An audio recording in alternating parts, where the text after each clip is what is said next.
El año 8 de la emigración fue testigo de un momento cumbre en la historia del Islam, que nos da una panorámica general de cuál es su misión y nos enseña muchos de sus valores. Hoy despedimos esta temporada de la vida de Mohammed con la apertura de Meca, Fat Meca.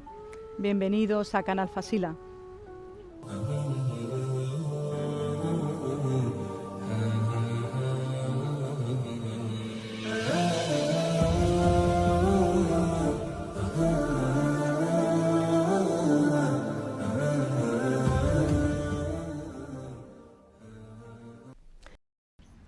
As-salamu alaikum, saludos de paz. Muchos habréis oído hablar de la conquista de Meca, pero ¿qué la motivó y, lo más importante, qué lecciones podemos aprender de ella? Una de las cláusulas del pacto de tregua de Hudebiya contemplaba que cualquier tribu podía entrar en alianza con cualquiera de los dos polos, Meca y Medina, de modo que los términos del pacto se extendían a estas tribus también. ¿Qué ocurrió para que los musulmanes decidieran tomar la Meca? Resulta que dos tribus idólatras de las afueras de Meca habían estado enfrentadas en la época preislámica, Juzá y Banu Bakr. Juzá, que fue la tribu que custodió la Kaaba antes de Jureish, optó por aliarse con el profeta, que la paz sea con él. En cambio, Banu Bakr decidió aliarse con Jureish. Los hombres de Banu Bakr decidieron lanzar una incursión contra Juzá, pero conscientes de que la alianza se lo impedía, mandaron un grupo de nobles para hablar con Jureish y pedirles permiso. Jureish no solo la aprobó, sino que algunos de ellos les dieron armas y hombres. Se trataba claramente de una violación flagrante del pacto de tregua. El ataque fue a traición, de noche. Mataron a varios hombres y robaron sus camellos, pero la operación dio un giro imprevisto cuando alguien dio la voz de alarma. Entonces todos se despertaron y empezaron a defenderse. Se desató una masacre en la que más de 20 personas de Juzá fueron asesinadas, incluidos mujeres y niños, lo que para una tribu pequeña es una cifra elevadísima. Pero la cosa se complicó aún más cuando algunos hombres de Juzá se refugiaron en el área del Haram, pensando que el carácter inviolable del santuario les protegería de las espadas enemigas, pero Banu Bakr no respetó su santidad y les mataron.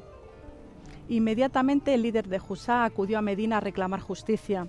El profeta Mohammed, que la paz sea con él, indignado, en pocas palabras le dijo a Amr bin Salem que serán resarcidos y apoyados. Jureish y sus aliados debían pagar no solo por violar el acuerdo de tregua, sino también por la sangre derramada. Así que les dio tres alternativas.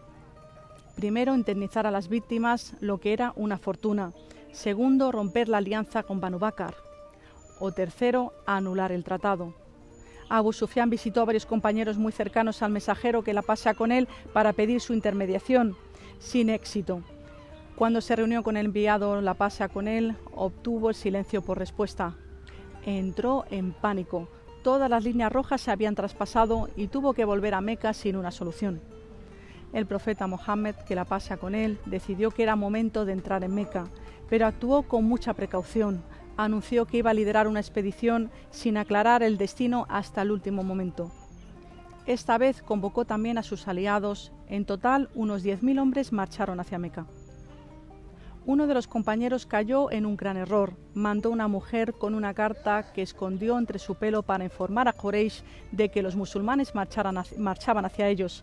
Era imposible que nadie la hubiera descubierto, pero el ángel Gabriel, la paz sea con él, informó al mensajero, la paz sea con él, que mandó a dos compañeros a buscarla. Al mismo tiempo convocó ante sí al remitente de la misiva.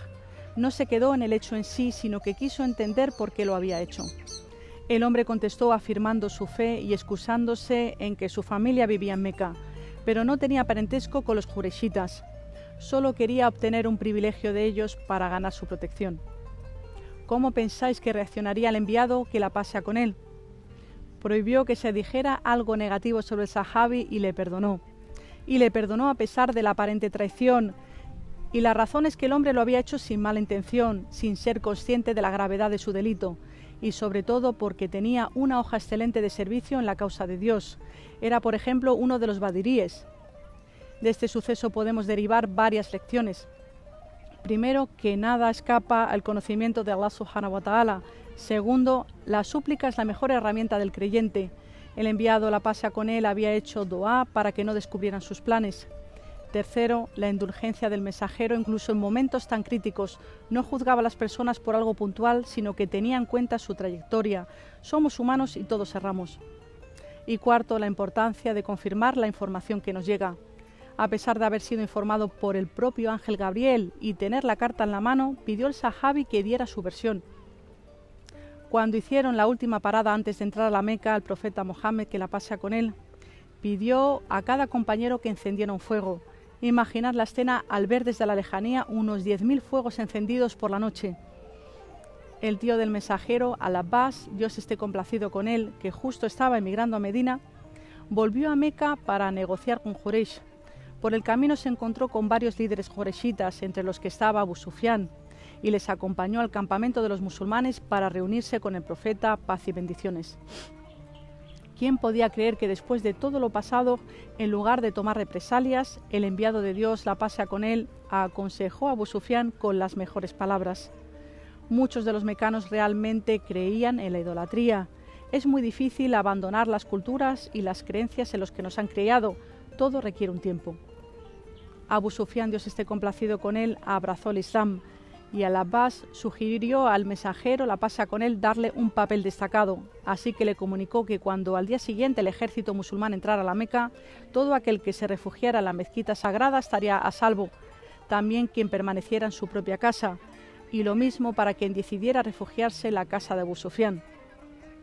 Abu Sufyan quedó impactado al ver tantos musulmanes entrando en Meca y le dijo a Al-Abbas, Dios esté complacido con ellos: ciertamente el poder de tu sobrino se ha vuelto grande. Y éste le contestó: no es el poder, sino la profecía. Abu Sufyan se adelantó a Meca y a voz viva pidió a su gente que se rindiera, que no atacaran y que fueran a los lugares designados, que estarían a salvo. El enviado, la paz sea con él, ordenó a sus compañeros que no desenvainaran sus espadas, a no ser que fueran atacados. Un pequeño grupo de Quraishitas decidió reunirse de una forma improvisada y atacar, pero pronto desistieron al verse en manifiesta minoría. Además, en esos momentos Meca estaba más vacía, ya que muchos habían abrazado el Islam y emigrado a Medina. Así que finalmente la ciudad fue conquistada de forma pacífica, lo que la hace una victoria grande y plena. ¿Cómo pensáis que entró el profeta Mohammed, la paz sea con él, a la ciudad santa? La escena fue muy distinta a la de un conquistador. Entró postrado sobre el lomo de su camella, Kaswa, agachando la cabeza en humildad y agradecimiento a Allah subhanahu wa ta'ala, glorificándole y recitando la sura Al-Fath, la victoria. En verdad te hemos concedido una victoria brillante, para que Dios te perdone tus pecados pasados y futuros, cumpla su gracia en ti y te guíe por el sendero recto, y que Dios te conceda una ayuda poderosa. Él es quien envía tranquilidad al corazón de los creyentes para que puedan sumar fe a su fe. Cuando llegó a la Kaaba hizo la circunvalación y tiró abajo los ídolos, pidió las llaves de la casa sagrada y cuando entró también rompió los ídolos, reconciliando así la casa de Dios con su esencia, devolviéndola al propósito con el que la habían construido originalmente los profetas Abraham e Ismael, que la paz sea con ambos, que era la adoración al Dios único, al que no se puede representar. Luego se dirigió a la gente. Imaginad la escena, todos reunidos, los emigrantes, los acogedores y los mecanos, esperando qué iba a decir el mensajero, la paz sea con él. Lejos de lo que cabría esperar después de tantos años, esfuerzo y sufrimiento, dio un sermón muy corto, que se resumió en declarar la unicidad de Dios, abolir las desigualdades sociales que causaba la jerarquía de la yajilía. Ahora el mejor de ellos ante Allah no sería el más poderoso, sino el más piadoso, y se respetaría la titularidad de los custodios de la Kaaba y la hospitalidad de los peregrinos. En lugar de conceder las llaves del santuario sagrado a uno de su clan, Allah subhanahu wa ta'ala ordenó que fueran devueltas a Uthman ibn Talha, Dios esté complacido con él, y ese es un honor que heredan sus descendientes para siempre. Entonces hizo esta famosa pregunta de qué debería hacer con ellos. Los mecanos contestaron: eres un hermano honorable, hijo de un hermano honorable. Sabían que solo podían esperar lo mejor de él. El profeta Mohammed, que la pasa con él, contestó con unos maravillosos versos de la sura José, Yusuf, que le fueron revelados en Meca cuando más lo necesitaba, cuando era ridiculizado y perseguido. Un pasaje donde el profeta José, la pasa con él, se reunió con sus hermanos que habían querido matarle y dijo: no se os hará hoy ni censura ni reproche, Dios os perdonará. Él es el más misericordioso de los misericordiosos. Luego exclamó: marchaos, sois libres. Ahora que el mundo estaba a sus pies, que estaba en una situación de poder, en lugar de vengarse o ser arrogante, mostró la misma misericordia y perdón que Yusuf hacia sus hermanos. Como dice Dios Altísimo en el Sagrado Corán: y no te enviamos, oh Mohammed, sino como misericordia para los mundos. La revelación había anunciado que cuando los oprimidos vencen, destacan por su conducta, pues son aquellos que si les concedemos el poder realizan la oración, pagan el azaque, ordenan el bien y prohíben el mal. No solo respetó la dignidad de las personas, sino que también honró la santidad de la propia ciudad, desde el momento en que ordena conquistarla sin atacarla, sin levantar un arma, con humildad. No hubo botines de guerra, de hecho el profeta, la pasa con él, llamó este día el Día de la Misericordia. ¿Cuántas ciudades en la historia de la humanidad podemos recordar que hayan sido conquistadas así? Uno de los sucesos más famosos y emocionantes de la sira es cuando encargó a Bilal ibn Rabah, Dios esté complacido con él, que hiciera la llamada a la oración. ¿Os acordáis de este sahabi? Uno de los primeros en abrazar el Islam, un esclavo negro de Abisinia que había sido torturado por su amo por haber abrazado el Islam, hasta que Abu Bakr as-Siddiq, Dios esté complacido con él, le compró y liberó. Bilal, Dios esté complacido con ellos, escaló hasta el techo de la Kaaba e hizo la llamada a la oración con esa maravillosa voz tan característica que solo podemos imaginar. Aquella voz que atestiguaba la unicidad de Dios, aplastado por una roca bajo el sol abrasador, ahora era un hombre libre en todos los sentidos y fue recompensado con el título de primer almuédano del Islam. Primero en Medina y ahora en Meca, en un día sin precedentes en la historia de Arabia.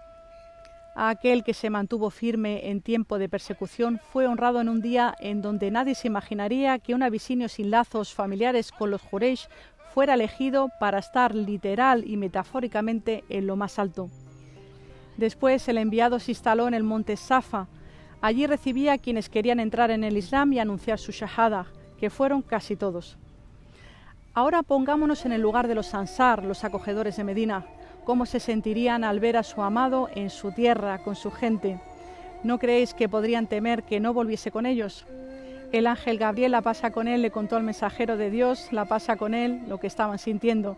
Así que les llamó y tranquilizó diciéndoles que nunca se separaría de ellos y cumplió su promesa. Los Ansar empezaron a llorar y le pidieron perdón. Hay muchos sucesos que ocurrieron en los aproximadamente 19 días que estuvo en Meca y es imposible narrarlos todos, pero vamos a comentar un par de ellos. Un jureshita decidió matar al profeta, la pasa con él, cogió una daga e iba a cometer su crimen. Cuando estuviera haciendo la circunvalación, el profeta, la pasa con él. Cuando estaba ya detrás de él, el mensajero se giró y le preguntó si era Fudalah y qué estaba pensando hacer. Fudalah dijo que solo estaba a la circunvalación, etc. El enviado, la pasa con él, se rió y le puso la mano en el pecho. Fudalah dijo que en ese momento nadie fue más amado por él que el profeta Mohammed, que la pasa con él. Abu Qahafa, el padre del gran sahabi Abu Bakr as-Siddiq, Dios esté complacido con ambos, salió a visitar al profeta, la pasa con él, para abrazar el Islam. Era muy anciano y le costaba andar. El mensajero preguntó que cómo le traían, que él habría ido a su casa. Vemos el ejemplo del profeta Mohammed, la pasa con él, en cuanto a los modales hacia las personas mayores. Como él mismo dijo, no es de nosotros quien no tiene compasión con nuestros niños ni respeta a nuestros mayores. Pronto la situación comenzó a normalizarse. Durante su estancia lideró todos los rezos en la Kaaba y se dedicó a enseñar la fe a los nuevos musulmanes de Meca, reiterando la importancia de la educación espiritual. La península arábiga no había tenido hasta ese momento un gobierno centralizado, sino que estaba compuesta por pequeñas provincias y diferentes tribus. La conquista de Meca fue interpretada como una señal de que Mohammed era un verdadero profeta, así que muchas tribus vinieron a abrazar la fe. Ha sido un placer compartir con vosotros este viaje por la historia, el legado del profeta Mohammed, que la pase con él, y agradecemos vuestro apoyo. Hoy nos despedimos de la tercera temporada de la vida de Mohammed. Esperamos vernos pronto. Cuidaros mucho. As-salamu alaikum.